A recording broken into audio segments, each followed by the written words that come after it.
हाय दोस्तों, नमस्कार। Welcome to the turtle strategy. मैं हूं विशाल अग्रवाल। दोस्तों, आपके लिए आज लेट नाइट प्रिडिक्शन में हम स्टॉक एनालिसिस करने वाले हैं। वो है जी एंटरटेनमेंट के ऊपर। तो आइए हम पहले एक फंडामेंटल का ओवरव्यू देख लेते हैं।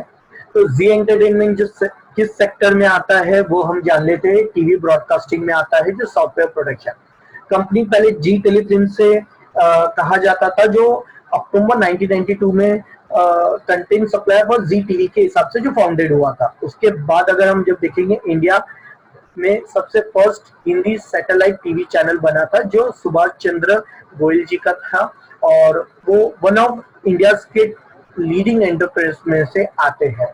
ठीक है। Communication TV channel and broadcasters में आते हैं। मिड कैप कैपिटल इसकी काफी अच्छी है। और स्टॉक रैंकिंग में ये 149 में रैंकिंग आती है इनकी। थोड़ा सा रिस्की रहता है, मॉडरेट रहता है, इसमें वॉलेटाइल हमें नजर आती है ये पर्टिकुलर स्टॉक के अंदर है। तो इन आज के तारीख में तो जिस हिसाब से हम कंपनी स्टेटस देख रहे हैं, सभी इसमें वॉलेटाइल बढ़ चुकी है। तो उस मुकाबले में तो ये भी मॉडरेट रिस्क नहीं होना चाहिए। तो अभी कंपनी एसेंशियल्स के अगर बारे में हम देखेंगे तो देखिए, काफी एक अच्छा मार्केट कैपिटल में होल्डिंग रखता है, प्लस एंटरप्राइजेस वैल्यू भी रखता है, शेयर्स भी काफी है। इसकी प्रॉफिट जो पी है वो भी अच्छी है। प्रोमोटर्स होल्डिंग काफी कम है, ना के बराबर एक तरह से हो गई है। इसका आरओई भी काफी अच्छा है, आरओसी भी अच्छा है, सेल्स ग्रोथ भी दे रही है, प्रॉफिट ग्रोथ भी दे रही है। कंपनी मार्केट कैपिटल के हिसाब से डेप्थ भी काफी कम है। और 2% ये प्रॉपरली कंपनी एक डिविडेंड भी यील्ड देते जाती है। ठीक है। अगर हम प्राइस वैल्यूएशन के हिसाब से देखेंगे तो आज जो 6 जुलाई का जो हाई गया था, ये करेंटली प्राइस पे वो था 177.80 पे। और जो लो गया था 172.30 पे। तो ये हम अगर प्राइस वैल्यू के हिसाब से देखेंगे तो ये फिलहाल हमें फेयर प्राइस पे मिल रहा है। जो 172 जो लो है, तो 172 174 एक एवरेज जो लेंगे, उसका देखेंगे तो 174 प्राइस पे मिल रहा है, जो वैल्यूएशन के हिसाब से हमें अच्छे रेट पे इसमें मिल रहा है। जब हम कंपैरिजन करते हैं दूसरे कंपैरिजन के साथ, तो फर्स्ट ऑफ ऑल हम इसके चीज में अगर नोटिस करेंगे तो जी एंटरटेनमेंट और कंपनी के मुकाबले में, जैसे सन टीवी हो गया, टीवी हो गया, काफी एक लीडिंग आता है। सेल्स ग्रोथ भी आप देखेंगे कंटिन्यूसली एक फॉर्मेट में बढ़ते जा रहा है। वन ईयरली वाइज ये 1 ईयर का 18% के हिसाब से है, 3 ईयर 17%। एक कंटिन्यूसली एक अच्छा इसे मेंटेन करते हुए चला है। प्रॉफिट ग्रोथ के हिसाब से भी देखेंगे, काफी एक अच्छी प्रॉफिट ग्रोथ होती जा रही है। इसका रेट ऑफ इंटरेस्ट के हिसाब से आरओई के हिसाब से देखेंगे परसेंटेज, तो वो भी एक अच्छा। रिटर्न ऑन इक्विटी के हिसाब से देखेंगे तो भी एक अच्छा मोमेंटम है। थोड़ा अप एंड डाउन होते रहते हैं, कोई इसमें इतना चीज नहीं है, बट एक सिचुएशन जो दे रहा है एक रेंज के अंदर ही है। आरओसी भी एक अच्छा है, इसकी डेप्थ इक्विटी भी कम है, प्राइस कैश फ्लो है, इंटरेस्ट कवरेज। तो ओवरऑल के हिसाब से जब हम देखेंगे तो ये कंपनी ग्रोथ है, तो कहीं नेगेटिव है कहीं पॉजिटिव है। अगर हम नेट सेल्स में देखेंगे क्वार्टरली, तो एक कंटिन्यूसली सस्टेनेबल ग्रोथ है अगर आप देखोगे। फिर अगर हम प्रॉफिट एंड लॉस के हिसाब से देखेंगे, प्रॉफिट एंड लॉस के हिसाब से भी, नेट सेल्स के हिसाब से भी एक अच्छी ईयरली वाइज के हिसाब से कंपनी ग्रोथ के अंदर करती जा रही है। ठीक है। इसकी पहली एक चीज है, इसके रिजर्व्स बढ़ रहे हैं जो अच्छी है, बोरिंग्स कम हो रहे हैं। दो एक पॉजिटिव पॉइंट्स होता है, लायबिलिटीज इसकी जो है, टोटल लायबिलिटीज वो भी बढ़ रही है। तो ये एक पॉजिटिव साइन होता है कंपनीज के लिए। तो ओवरऑल अगर हम इस कंपनी का कंक्लूजन के हिसाब से अगर देखेंगे, तो एक निचोड़ देखेंगे तो strength overall continuously past 3 years से ग्रोथ दे रही है, रेवेन्यू भी ग्रोथ दे रही है, इसका रिटर्न ऑन इक्विटी भी ग्रोथ हो रही है, रिटर्न ऑन कैपिटल एम्प्लॉयड का भी रिटर्न कंटिन्यू जो 3 ईयर से है वो दे रहा है। इसकी इंटरेस्ट के हिसाब से काफी एक हेल्दी कवरेज है। देन इफेक्टिव है ऑपरेटिंग मार्जिन के अंदर। और प्लस पॉइंट सबसे, ये लिक्विडिटी इसकी काफी हेल्दी है, जो मार्केट में जो इन्वेस्टमेंट में तो उसकी लिक्विडिटी हमें जरूर है, तो एक काफी है। ओवरऑल लिमिटेशन हर कंपनी में प्रमोटर्स प्लेजिंग आपको दिखाई देगा, तो उसमें कंपनी एक ऑलरेडी जो अच्छे से डिविडेंड भी देती जा रही है।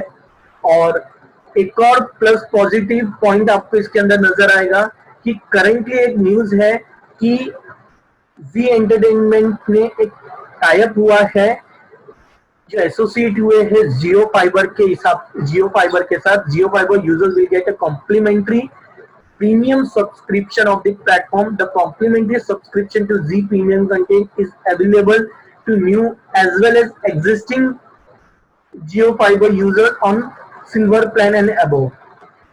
तो जी एंटरटेनमेंट का जो जी एंटरटेनमेंट का जो सब्सक्रिप्शन प्लान है वो कुछ 850 899 के हिसाब से है। जो जियो फाइबर लोगों को जो है उनको वो सब्सक्रिप्शन से जो टैप हुआ है तो वो फ्री अलॉटमेंट उसमें फ्री मिलेगा। तो एक एसोसिएट ये हुआ है। और उसके बाद अगर हम और एक इसके अंदर देखेंगे तो पी रेशियो के हिसाब से हमें एक अच्छा प्राइस मिल रहा है। आरओआई जो हमने देखा है तो एक रिसर्च के हिसाब से अगर हम देखेंगे तो गुड साइन है फ्यूचर परफॉर्मेंस के हिसाब से। इसका करंट रेशियो 2.9 है। देन आरओआई इसका जो इसमें हमें हमेशा ध्यान रखना है जो हायर है वो बेटर है।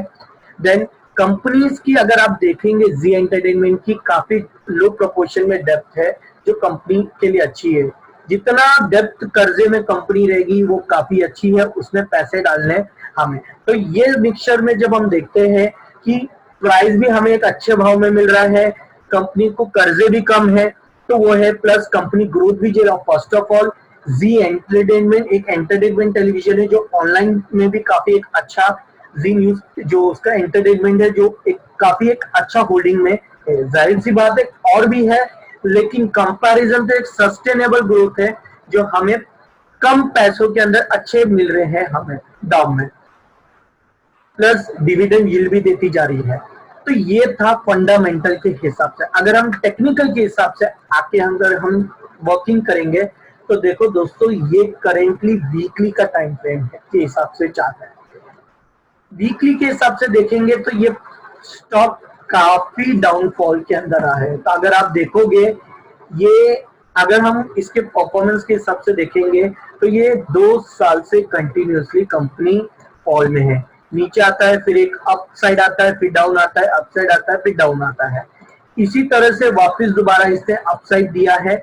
लेकिन एक इसके अंदर अगर हम देखेंगे एक शायद इसके अंदर पॉजिटिव मोमेंटम के हिसाब से देख सकते हैं, क्योंकि आपने ये भी एक देखा है कि फिलहाल कंपनी हमारा मार्केट भी जो है 2 साल के हिसाब से में कंटिन्यूअसली डाउन ट्रेंड के हिसाब से आ रहा था।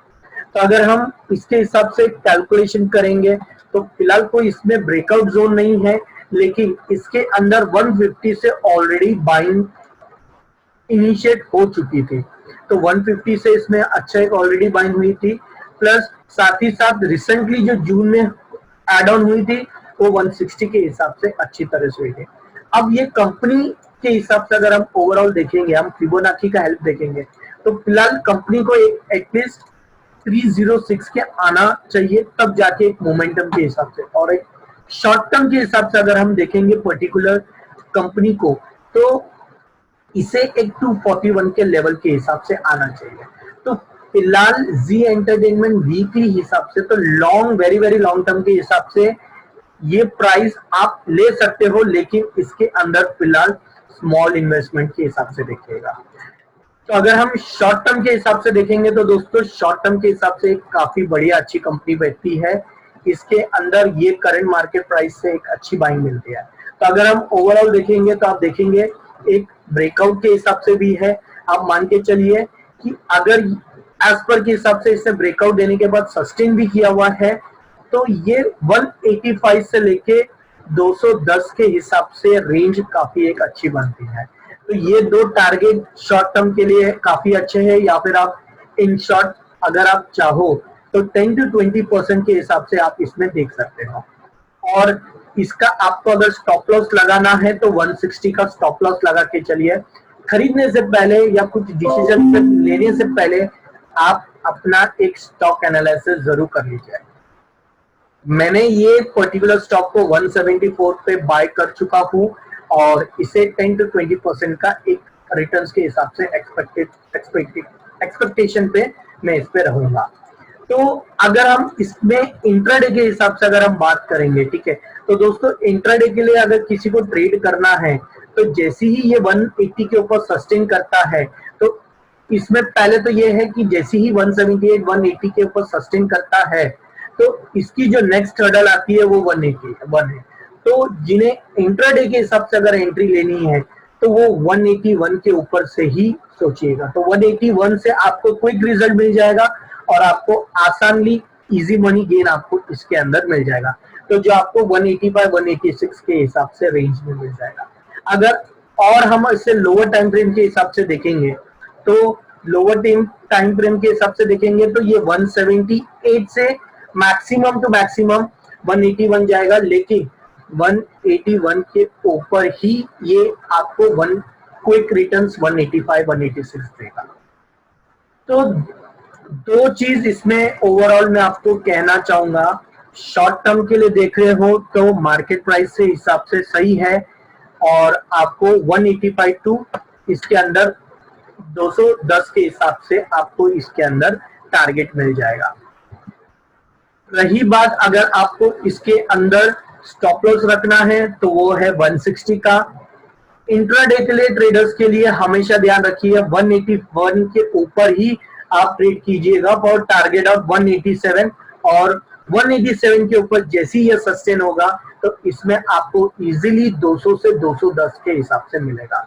तो दोस्तों इंट्राडे के लिए एंट्री अलग है, पोजिशन के लिए जो शॉर्ट टर्म है आप एंट्री ले सकते हो बेस्ड अपॉन दिस एसएल। तो दोस्तों ये थी हमारी stock analysis on Zee entertainment के लिए। तो आपको लेने से पहले आप दोबारा मैं कहना चाहूंगा सेल्फ एनालिसिस कर लीजिएगा या फाइनेंशियल एडवाइजर से एक बार सलाह ले लीजिएगा। तो best of luck, happy trading day.